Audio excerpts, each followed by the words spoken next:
الحمد لله الذي هدانا لهذا وما كنا لنهتدي لولا أن هدانا الله لولا أن هدانا الله بالحق لقد جاءت رسل ربنا بالحق نشهد أن لا إله إلا الله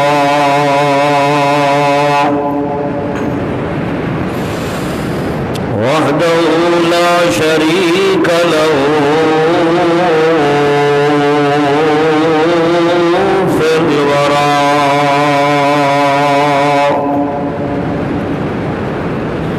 ونشهد أن من لا نبي بعده ولا رسول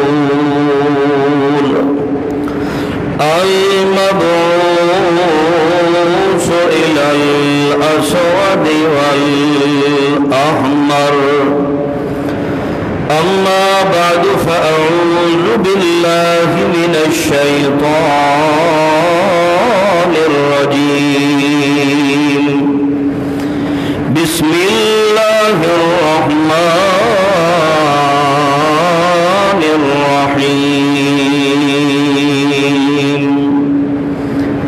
اليوم أكملت لكم دينكم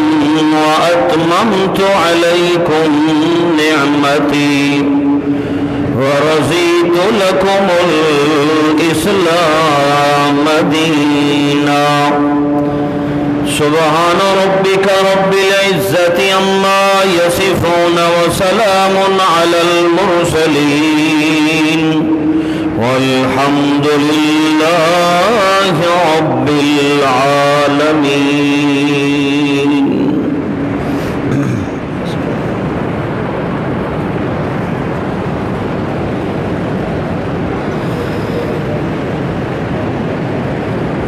حجۃ الوداع کے موقع پر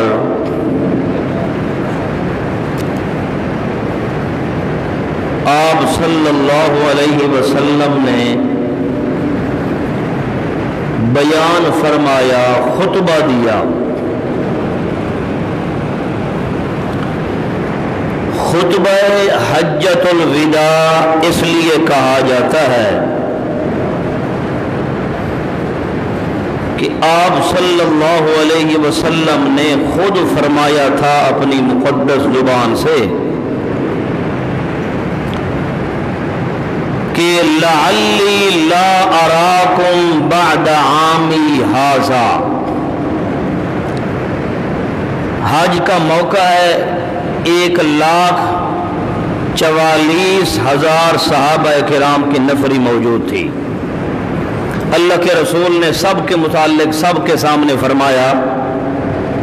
کہ مارکا سن لو، لعلی لا اراکم بعد عامی ھذا، ہو سکتا ہے اگلے سال پھر اس موقع پہ ملاقات نہ ہو میری اور تمہاری، اس لیے اس موقع کو، اس ملاقات کو آخری ملاقات سمجھو اور اس حج کو آخری حج سمجھو۔ اسی مناسبت سے اللہ کے رسول صلی اللہ علیہ وسلم کے اس حج کے موقع پہ خطبہ دینے کو خطبہ حجۃ الوداع کہا گیا کہ الوداعی خطبہ اللہ کے پیغمبر نے فرمایا۔ ایک اور حدیث میں فرمایا لعلی لا احج بعد حجتی ھذہ، صحابہ کرام کو فرمایا کہ ہو سکتا ہے اس حج کرنے کے بعد آئندہ اگلے سال میں حج نہ کر سکوں، میرے اوپر موت آ جائے تو یہ میرا آخری حج ہے، ہو سکتا ہے بعد میں ملاقات میں نہ کر سکوں، اس لیے لعلی لا احج بعد حجتی ہذہ، پیارے پیغمبر صلی اللہ علیہ وسلم کو اپنے وجود کے ایک منٹ کا بھی بھروسہ نہیں کہ کب میرے اوپر موت آ جاتی ہے۔ اس لیے اللہ کے رسول نے اس موقع پہ خطبہ حجۃ الوداع بیان فرمایا، تو اسی مناسبت سے اس خطبے کو خطبہ حجۃ الوداع کہا جاتا ہے، یعنی الوداعی خطبہ، آخری خطبہ اللہ کے پیغمبر نے فرمایا۔ اس خطبے کے اندر پھر سب سے بڑا پس منظر اور جو دیکھنے والی چیز تھی وہ یہ تھی کہ آپ صلی اللہ علیہ وسلم اونٹنے کے اوپر سوار تھے، کالا شملہ، کالی پگڑی پیارے پیغمبر صلی اللہ علیہ وسلم نے باندھی ہوئی تھی سار مبارک کے اوپر۔ صحابہ کرام کوئی بیٹھا ہوا ہے، کوئی کھڑا ہوا ہے، کوئی پیارے پیغمبر کے قدموں کے نیچے ہے، کوئی اونٹنے کی نکیل کھینچ رہا ہے، کوئی کیا کر رہا ہے، کوئی غلامی صحابی کیا کر رہا ہے۔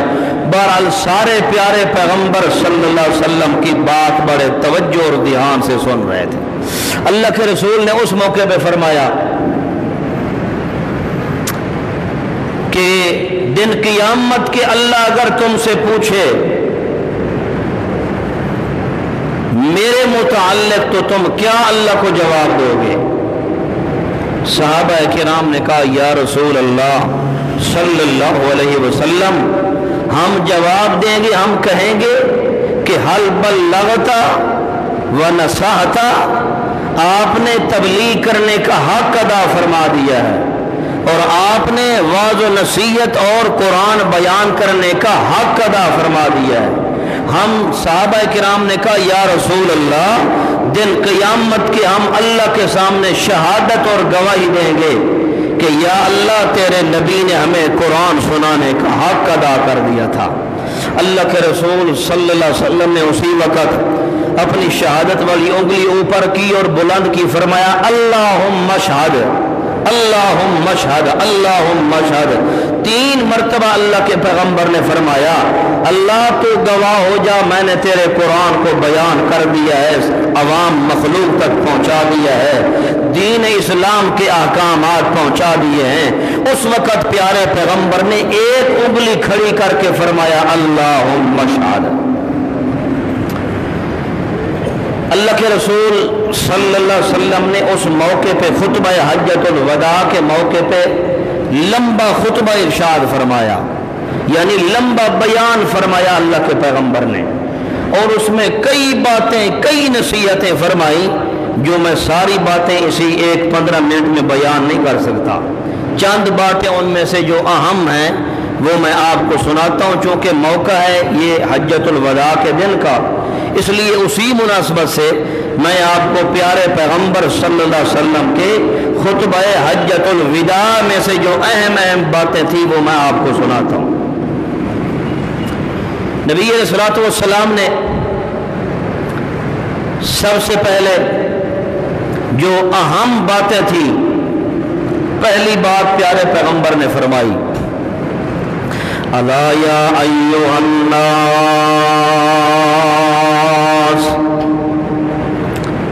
اے لوگوں سن لو کان کھول کر، اللہ کریم نے میں پیغمبر کے ذریعے سارے کفر اور شرک کو اللہ نے مٹا دیا ہے۔ میں پیغمبر مہلک شرک اور والبدعتوں، بدعت اور شرک کو مٹانے والا ماہی پیغمبر ہوں۔ اس لیے میں پیغمبر کے ذریعے اللہ کریم نے شرک کو بھی مٹایا ہے، کفر کو بھی مٹا دیا ہے، اور اللہ پاک نے تمہارے لیے سود جو زمانہ جاہلیت میں تم کرتے تھے، اللہ کریم نے وہ سود بھی تمہارے لیے حرام قرار دیا ہے۔ فَلَكُمْ رُؤُوسُ أَمْوَالِكُمْ، جو اصلی قیمت ہوتی ہے چیز کی بس تمہارے لیے وہی اصلی قیمت ہے، سود تمہارے لیے حرام کر دیا گیا ہے۔ ہاں حضرت عباس رضی اللہ تعالیٰ عنہ، ان کا جو لین دین معاملہ جاہلیت والا چل رہا ہے اور انہوں نے جو سود کے اوپر کاروبار کیا ہوا تھا، اللہ کے پیغمبر نے فرمایا وہ سارا نفع حرام ہے، بس جتنی اصلی مال پیسہ جس کو دیا ہوا تھا تم اصلی رقم تو لے سکتے ہو، نفع لینا سود اور حرام کر دیا بھی ہے۔ اس لیے بعض لوگ تو کہتے ہیں جناب یہ سود تو میاں تجارت ہے، کاروبار ہے، اس لیے ہم کرتے سود کا کاروبار۔ اللہ کریم نے ایسے لوگوں کا بھی منہ قرآن کے ذریعے بند فرما دیا ہے۔ تیسرے سپارے میں اللہ کریم فرماتے ہیں احل اللہ البیع وحرم الربا، اللہ کریم نے تمہارے لیے بیع تجارت خرید و فروخت کو تو حلال کیا ہے، مگر حرم الربا، اللہ نے تمہارے لیے سود کاروبار نہیں بنایا بلکہ سود کو اللہ نے لعنت فرمایا ہے، اس کو اللہ کریم نے حرام قرار دے دیا ہے۔ اس لیے پیارے پیغمبر نے خطبہ حجۃ الوداع کے موقع پر سب سے پہلے یہی بیان فرمایا کہ سود تمہارے لیے حرام کر دیا گیا ہے۔ اللہ کریم نے قرآن کے اندر بھی فرمایا ہے یا ایھا الذین آمنوا اتقوا اللہ وذروا ما بقی من الربا ان کنتم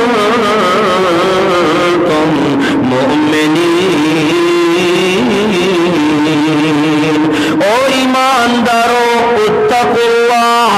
اللہ سے ڈرتے رہو۔ تقوی پرہیزگاری یہ ہے کہ تم سود اور سارے کاروبار چھوڑ دو جو اسلام کے آنے سے پہلے کرتے تھے۔ اس لیے وَذَرُوا مَا بَقِيَ مِنَ الرِّبَا،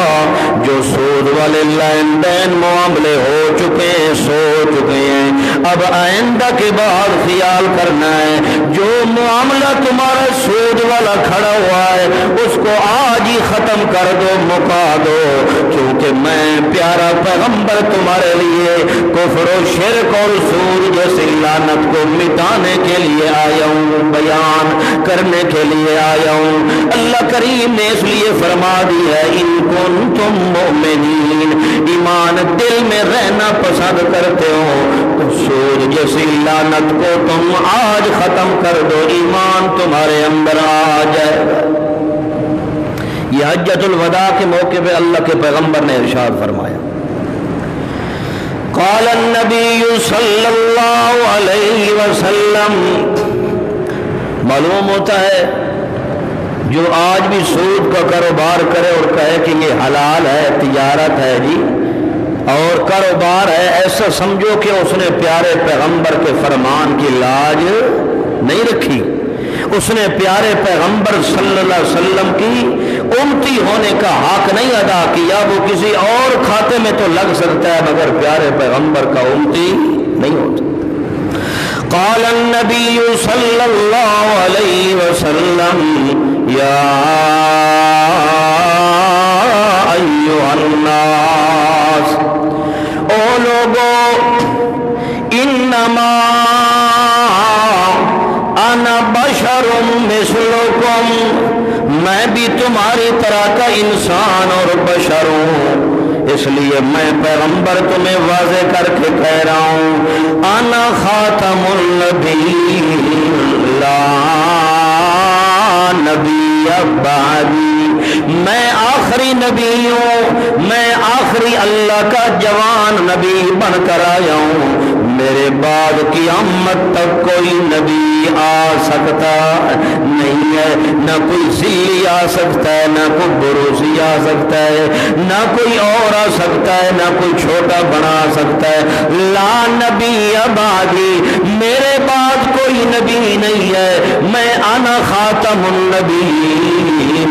میں آخری اللہ کا نبی ہوں، آخری اللہ کا رسول بن کر آنے والا ہوں۔ یہ بھی اعلان اللہ کے پیغمبر نے خطبہ حجۃ الوداع کے موقع پہ کھول کے اعلان فرما دیا ہے۔ اس لیے جو اعلان پیغمبر نے خطبہ حجۃ الوداع کے موقع پہ فرمایا ہے ہر مسلمان کا ایمان ہے پیارے پیغمبر نے جو کچھ فرمایا ہے حق سچ فرمایا ہے۔ اس لیے مومن بندے کے دل کا مسلمان کے ایمان کا تقاضا یہ ہے کہ قیامت تک کوئی اللہ کے نبی کے بعد نبی آ سکتا کوئی نہیں ہے، لہذا پیارے پیغمبر کے بعد جو بھی نبوت کا دعویٰ کرے یا جو شخص پیارے پیغمبر کے نبی ہونے کے بعد کسی اور کو نبی جانے وہ پرلے درجے کا مرتد اور زندیق تو ہو سکتا ہے، مسلمان کبھی نہیں ہو سکتا۔ قال النبی صلی اللہ علیہ وسلم، اللہ کے رسول نے فرمایا ان ربکم واحد وَإِنَّ أَبَاكُمْ وَاحِدٌ، او لوگو تمہارا رب ایک ہے، تمہارا اصلی باپ ایک ہے، دو کوئی نہیں ہے۔ جیسے رب ایک ہے باپ بھی ایک ہے، جس طرح باپ ایک پسند کرتے ہو والد بھی ایک پسند کرتے ہو، رب بھی تمہارا کون ہے؟ ایک ہے، کئی رب کوئی نہیں ہے۔ الہکم الہ واحد قل هو اللہ احد اللہ الصمد لم یلد ولم یولد، وہ احد ذات ہے، بے پرواہ ذات ہے۔ اس لیے جب تمہارا رب ایک ہے اور نسب کے اندر حسب کے اندر تمہارے دو دو والد نہیں لکھے جاتے، ایک والد لکھا جاتا ہے، اللہ کے پیغمبر نے فرمایا لہذا فاعبدوہ، اسی ایک خدا کی عبادت کرو، لا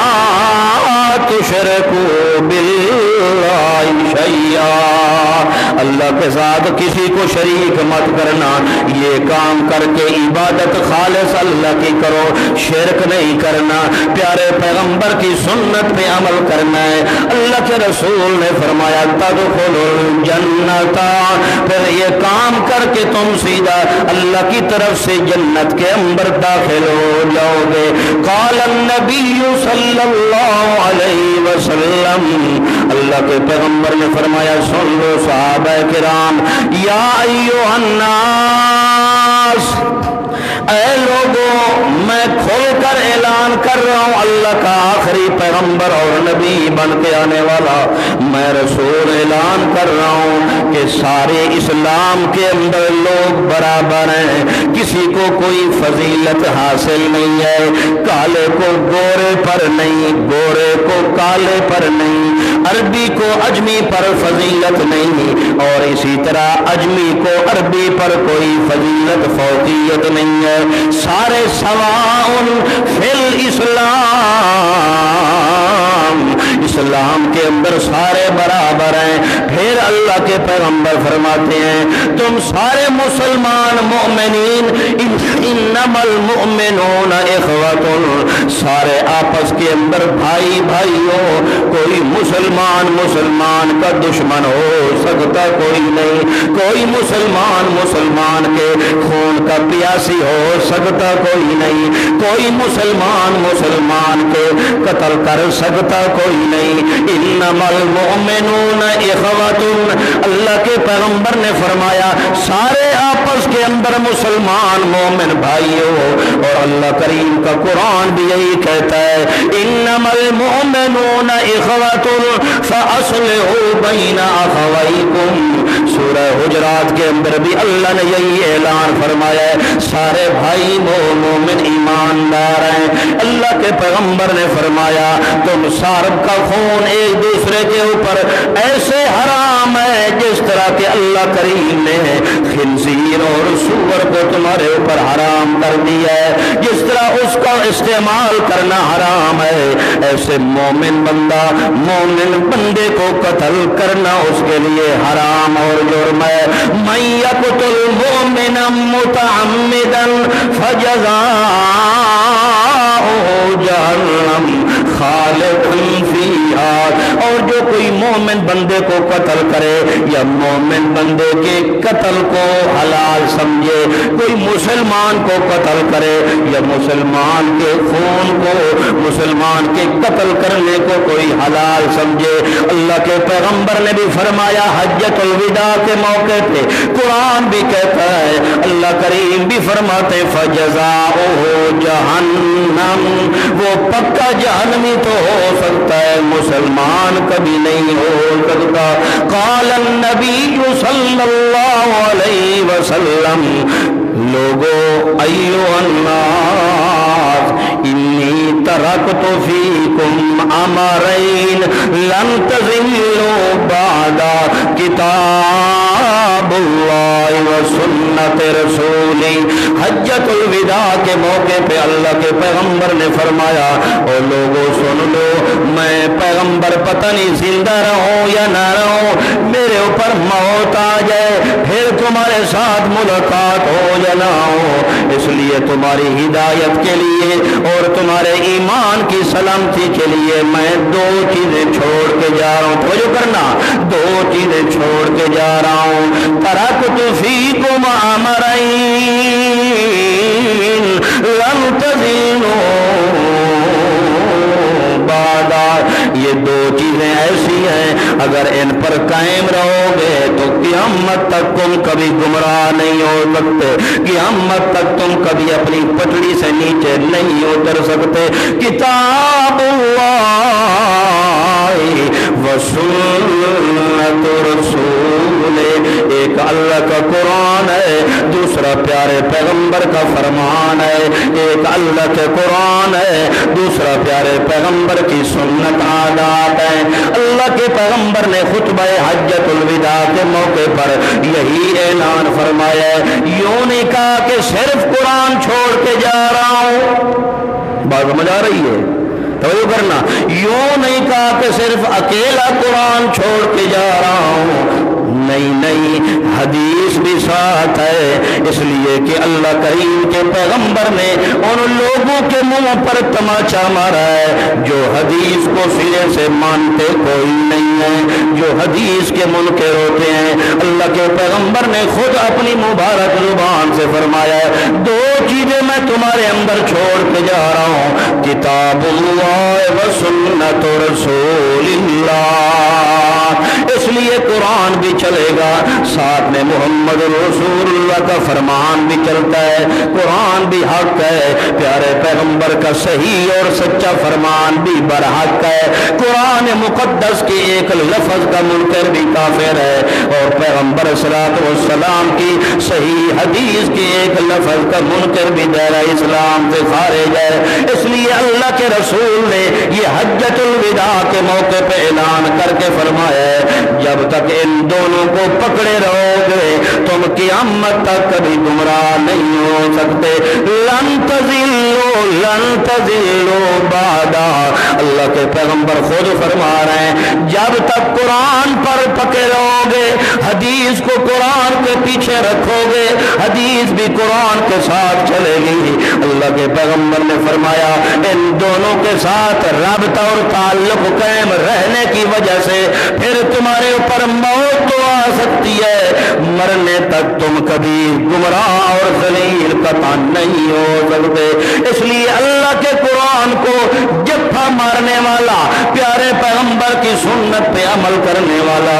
وہ پیارے پیغمبر کا سچا امتی تو ہو سکتا ہے، اور البتہ کبھی جہنم کی آگ اس کے قریب نہیں آ سکتی۔ اس لیے اللہ کریم نے جو یہی فرمایا ہے، پیارے پیغمبر نے بھی وہی فرمایا ہے۔ اللہ فرماتے الذین یمسکون بالکتاب واقاموا الصلاۃ انا لا نضیع اجر المصلحین، یہ